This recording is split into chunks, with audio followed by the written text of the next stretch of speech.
What is up, guys? Welcome back to the channel. Today's reaction video is why there's an American national park in Canada. We may have heard about this previously. I can't remember it off the top of my head. I know there is the land which is in Canada, and you've got to cross a border, like the border, like to go to school, because you have to go to school in Canada. You got to cross a border and stuff like that, because it's like a separate bit of land which isn't connected to the US. Okay. We've learned about that a few times, haven't we? But national park, I'm not sure. I don't think I've heard of it. Me neither. I'm assuming it is the same as what we just spoke about, like a piece of land which technically is American in Canada, borders, and it's a national park. It turns out to be a beautiful piece of land or nature, something like that, and it's a national park. Is the guess. Smash that if you enjoy this kind of content, guys. Smash that subscribe button as well. Canada, we're bringing some kind of Canadian content. More Canadian content will be coming. We've got it on the list because I know a lot of people have suggested it. And are you ready? I'm ready. Smash that like button, guys. Smash that subscribe button, and let's check out why there's an American national park in Canada. What we got? The Roosevelts. They're like a smaller, worse-looking, less murdered Kennedy family. America loves its Roosevelts almost as much as the Roosevelts loved, well, the Roosevelts. Maybe it's the pragmatism, maybe it's the big mustaches, or maybe it's the incest, but in any case, we just can't stop naming things after them. Roosevelt, Georgia, Roosevelt Island, the Roosevelt Memorial, the USS Roosevelt, the other USS Roosevelt, the other USS Roosevelt, the other USS Roosevelt, the 5th USS Roosevelt, and of course, Rose E. Felt, my failed line of president-themed fabric. In fact, America's Roosevelt reverence has— I mean, is it really that much a surprise that a lot of things are named after a president? Yeah, that doesn't surprise me. Do you know what I mean? Like, I'm sure there's loads of other ones, you know what I mean? It's gone so far that we made a Roosevelt National Park that's not even in the United States. This may come as a shock to some of our American viewers, but it turns out that scientists believe there are other countries beside the United States. How many? There's no way to know for sure, but we have strong evidence that suggests that just north of America is a strange land called Canada, filled mostly with syrup and ruled by a beautiful mannequin brought to life by a moose wizard. Anyways, sounds awesome. It turns out in this mythical winter wonderland of Canada, am I saying that right? Canada? Just past its border with the state of Maine is where we find Roosevelt Campobello International Park. Now, if International Park sounds like a strange title to you, that's because it is. In fact, Campobello is the US's only international park, but it still functions much like the 63 strictly star-spangled national parks. It's considered a, quote, unit of the National Park Service, it's listed on the NPS website, it celebrates a US figure, it pulls funding from the Department of the Interior, and parents drag their snot-nosed children there to try to teach them some vague lesson about history or nature or something. However, it does have some international flair. Different silly hats, scary socialist leanings like fee-free entry, and collaborative funding and stewardship split between Real America and Maple America. To understand why American dollar— He is being absolutely savage, by the way. I said we've got some Canadian content. I don't think the Canadians want to see this. Absolutely brutal. And American people are preserving a place in not America, we first need to consider why this chunk of Canada matters to the greatest country in the world as determined by the number of annual deaths by lawnmower. Turns out, the mission of the National Parks Service goes beyond protecting America's biggest, dankest rocks, waterfalls, and upside-down waterfalls, and extends to protecting U.S. heritage broadly, which includes old buildings and cultural sites, which is all to say that while Campobello does have some decently large and dank rocks, and occasionally beautiful snowfall, it matters to Americans not because of its snow that melts, and more, its rows of velts. You see, when a young Franklin Delano Roosevelt was cutting his teeth on the mean streets of Hyde Park, New York, engaging in dangerous rough-and-tumble pastimes like golf and polo, Mama and Papa Roosevelt did what average Americans do and got themselves a humble 34-room cottage on Campobello Island, a popular vacation spot for Americans, where they spent their summers sailing, lounging, and getting polio. After a few decades— That does sound pretty awesome, to be fair. It's mad, this. What do you mean? He's just so, like, he doesn't care. He's just saying it how it is. Oh, yeah, he just says it how it is. Funny. Yeah, he is absolutely mad. But it seems like quite a nice place to go on, like, a little holiday. No? To be fair, that cottage looked really nice. That's when your cottage looks nice. You can go out all the places. It sounds awesome.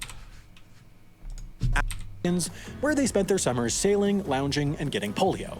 After a few decades at Campobello, experiencing the godlike high of using summer as a verb, the family moved out in 1952, and because of Americans' totally not destructive obsession with rich, powerful people, we decided to turn the old summer home neighborhood into a place of pilgrimage for celebrity worshippers and New Deal groupies. The only obstacle was that this particular piece of American history wasn't in America. Now, normally when you're making a national park, the hardest part is actually convincing the people living there that their land ought to belong to the government instead of to them. In this case, though, that problem was solved by the fact that by the 1950s, an American oil tycoon had become owner of Campobello and was already looking to enshrine it as a historical site. Instead, what made this national park-making experience difficult was the fact that Canada wasn't, and here's the really interesting bit, still isn't the United States. But nonetheless, Americans pulled themselves up by their bootstraps, girded themselves in virtue, and convinced the Canadians to do it for the PR.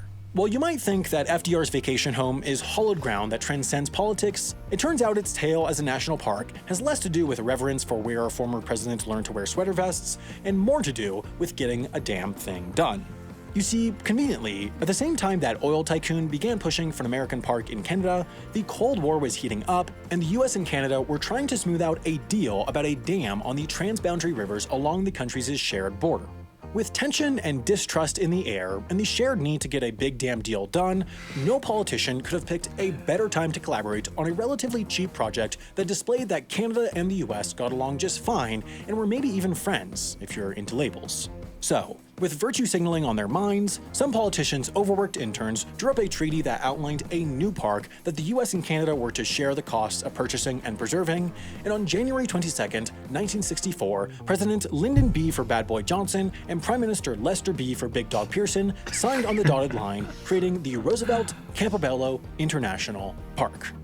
Now, there's only one Roosevelt Campobello International Park where representation and duties are split squarely between two countries, but I have good news. This isn't the only place where you can get in touch with your proud red... How do you mean? I like how it was back then. Oh, yeah. I like it. Like the views, stuff like that. No, it is nice, definitely. So it is an American national park, but it's also a Canadian national park. Yeah, it's based on American, but he lived in Canada, clearly. Yeah, it's just basically shared right, and obviously they split it, so it is technically America and Canada, but it's also basically Canada and Canada. Mm-hmm. So yeah, it's not just America, but I like the whole story behind it. It's a great story. I like this guy, by the way, who's doing my commentary, because he just throws in these funny things. Let us know if you want us to check out his channel more, because it's quite funny to be fair, isn't it? So let us know in the comments if he's got any other good videos. But it's a nice history lesson, nice story behind it. Is it technically America National Park? Yes and no, I guess. You know what I mean? Yeah, I guess, if America actually owns the park. But Canada do as well. Well, just I can agree. Both, isn't it? So they still do. Yeah, the way I picture it with the title, which again I'm just getting on a tangent now, is like Canada, and then there was like a border around the park, and this is America. You know what I mean? But I have good news. This isn't the only place where you can get in touch with your proud red, white, and blue roots while outside the 50 states. The NPS also looks after parks and monuments in American territories from Puerto Rico to Guam, while the American Battle Monuments Commission manages 23 American monuments and cemeteries in foreign countries. Oh, okay. So, whether you're traveling in Maple America, Guava America, or even Big Weird Scaffolding America, you'll always have a park or monument of some sort where you can soak in the rich, effervescent, deeply inspiring, never bad or embarrassing or violent history of America abroad. When you go to these places, you're probably going to want to take some photos to show off your sparkling culture to the historyless heathens you're traveling with. To ensure the highest quality of braggadocious photos, I suggest taking Dale McManus's iPhone photography class on Skillshare. In just... There we go. To be fair, I didn't even realise you were going into an ad. Smash the like button if you enjoyed this, by the way, guys. Again, let us know if you want us to react to this channel. Again, I don't know what channel it is. Let's have a little look now, to be honest with you. Half is interesting. I think, to be fair, I think we have actually, we'll subscribe, like the video as well. I think we have reacted to Half is Interesting before, actually. I don't think it was as chaotic as that. So let us know if there's any videos like this. Did you enjoy that? Yeah, it was good. It was good. Yeah, it's a little bit of a cop-out, because it's kind of like a joint thing. But it technically is an American national park in Canada. And I hope you guys enjoyed that. If you did, smash the like button. Anything else to add? Nope. Oh, well, yeah, have a fantastic day. And we'll see you, legends, in the next one. Peace.